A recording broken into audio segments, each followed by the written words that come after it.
सबको शादी के बारे में जानना है। ये कैसे कोर्ट मैरिज होता है। कोर्ट मैरिज के लिए नया पोर्टल लॉन्च किया गया है, निबंधन करके। इसमें जिसको भी करना होता है सिटीजन लॉगिन करता है और आईडी पासवर्ड बनाना पड़ता है। फिर जाकर के मैरिज सर्टिफिकेट पे जाना होता है।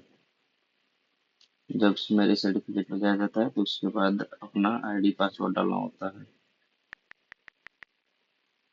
आईडी पासवर्ड डालने के बाद इसमें कैप्चा डालना होता है।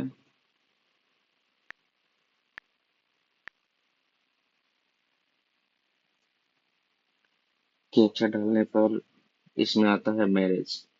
एक दो नंबर ऑप्शन आता है मैरिज का। इसमें मैरिज में दो मैरिज आता है। एक रजिस्ट्रेशन ऑफ मैरिज, एक solemnization of marriage. Marriage registration of marriage में एक नंबर में क्या होता है, जैसे कोई शादी ऑलरेडी कर चुका है, यानी कि घर की सहमति से हो, या फिर जैसे भी शादी ऑलरेडी कर चुका है तो उसका रजिस्ट्रेशन यहाँ से होता है। उसमें डॉक्यूमेंट में जैसे कि आइडेंटिटी प्रूफ में Aadhaar card, PAN card, voter I card, passport, ये सब लगता है। डेट ऑफ बर्थ में जन्म प्रमाण पत्र, मैट्रिक का मार्कशीट हो गया, या फिर डीओबी सर्टिफिकेट हो गया। एड्रेस प्रूफ में फिर आधार कार्ड लगा सकते हैं, या फिर आधार में आप आवासीय लगा सकते हैं। लेकिन कंपलसरी क्या है कि जिस रजिस्ट्रेशन ऑफिस में आपको रजिस्ट्रेशन करना है, मिनिमम वहाँ पे आप 1 महीने तक यानी कि 30 दिन तक निवास किए होना कंपलसरी है। उसके बाद फोटो ऑफ मैरिज होता है, यानी कि फोटो ऑफ मैरिज, यानी कि जो कार्ड छपता है ना गांव में, वो कार्ड इसमें अपलोड करना होता है। और उसके बाद फोटोग्राफ में आपका जो शादी के समय शादी हुई रहता है ना, वो फोटो डालना होता है। यहाँ पे ऊपर में कुछ बता दो डिटेल्स। यहाँ पे जैसे है वैसे ठीक है। डी स्कोर, ई स्कोर, टोकन नंबर, यहाँ पे जैसे है वैसे रहना देता है, देना होता है। इसमें अपना सेलेक्ट करना होता है हस्बैंड का नाम, उसके फादर नेम। और यहाँ पे देखिए ऑलरेडी मैरिज सेलेक्ट है, क्योंकि ये मैरिज वालों लोगों के लिए ही है।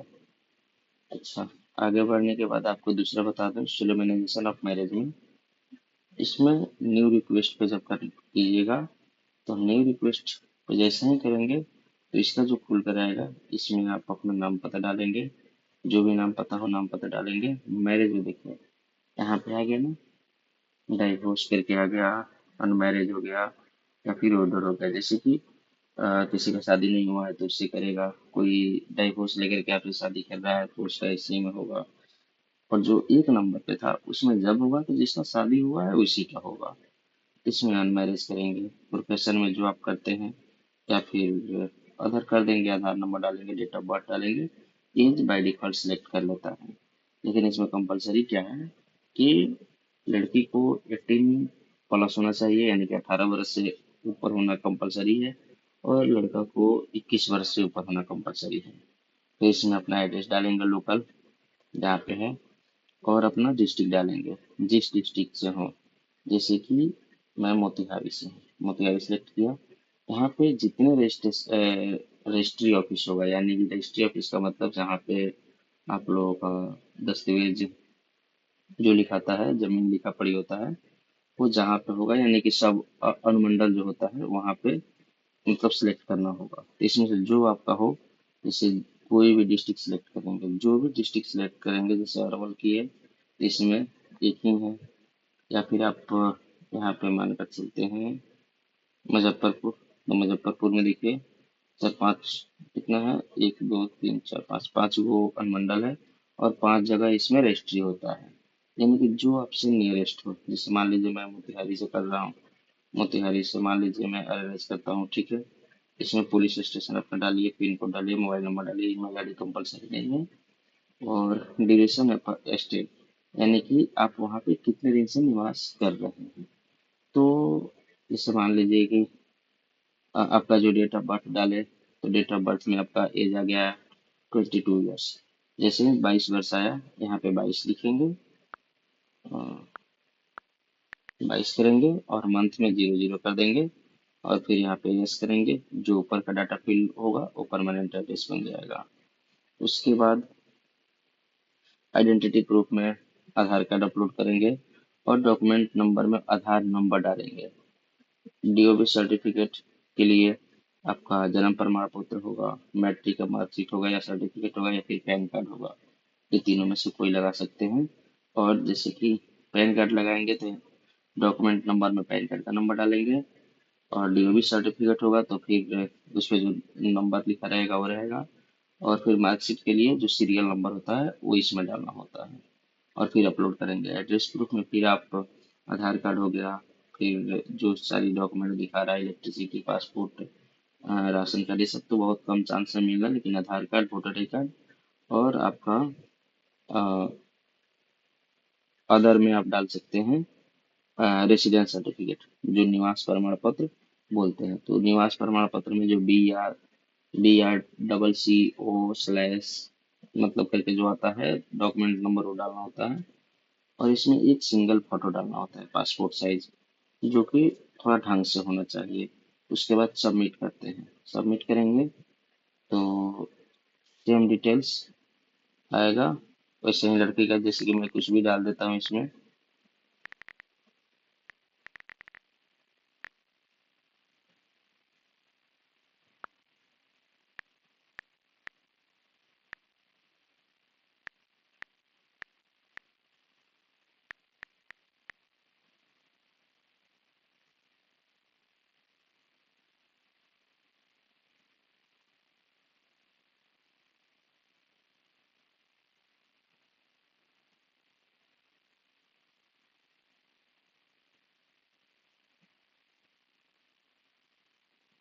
जैसे इसमें डाटा पूरा एक्यूरेट चाहिए तभी आगे बढ़ेगा। यानी कि यदि हम आधार नंबर गलत भी डाल रहे हैं तो आधार नंबर पे बताएगा कि आधार कार्ड बाय डिफॉल्ट वेरीफाई कर लेगा कि हाँ सही है या गलत है। तो जैसे इसमें आधार नंबर सही डालना होगा तो इसमें हम आगे नहीं बढ़ सकते हैं। यदि मेरे पास ऐसा कुछ रेगुलर मैटर आएगा, दूसरा कोई आता है, तो फिर वीडियो बनाता हूँ आपके लिए। तो फिर इसके बाद ये तो ब्राइड ग्रूम का हो गया, ये लड़का का हो गया। उसके बाद लड़की पक्ष का आएगा। तो लड़की पक्ष कैसे हैं, फादर मदर, फिर आपका Aadhaar number, date of birth, same details ऐसे शेयर करेंगे। में भी हो सकता है कि आपका लड़की का घर कहीं और हो, लड़का का घर कहीं और हो, तो उसका रजिस्ट्रेशन ऑफिस अलग होगा, इसका रजिस्ट्रेशन ऑफिस अलग होगा, डिस्ट्रिक्ट कहीं चेंज हो, या फिर आपका स्टेट ही कहीं चेंज हो। मान लीजिए स्टेट चेंज है तो आप स्टेट चेंज के लिए यहाँ पे स्टेट आप चेंज करेंगे। जो आपका मान लीजिए केरला हुआ तो जो डिस्ट्रिक्ट होगा डिस्ट्रिक्ट सेलेक्ट करेंगे, और यहाँ पे आपका रजिस्ट्रेशन ऑफिस जो आएगा वो आप सिलेक्ट करेंगे। बस हो गया। तो जब आप आगे बढ़ेंगे, जैसे मैं अभी मोतिहारी कर देता हूँ। यहाँ पे जैसे मान लीजिए कि लड़का मोतिहारी का है, लड़की मुजफ्फरपुर की है। तो आप मोतिहारी किए तो मोतिहारी में जो आपका रजिस्ट्रेशन ऑफिस है वो सिलेक्ट किए। मुजफ्फरपुर में है, जो आपका मुजफ्फरपुर में जो भी आपका रजिस्ट्रेशन ऑफिस है वो सिलेक्ट कर लिए।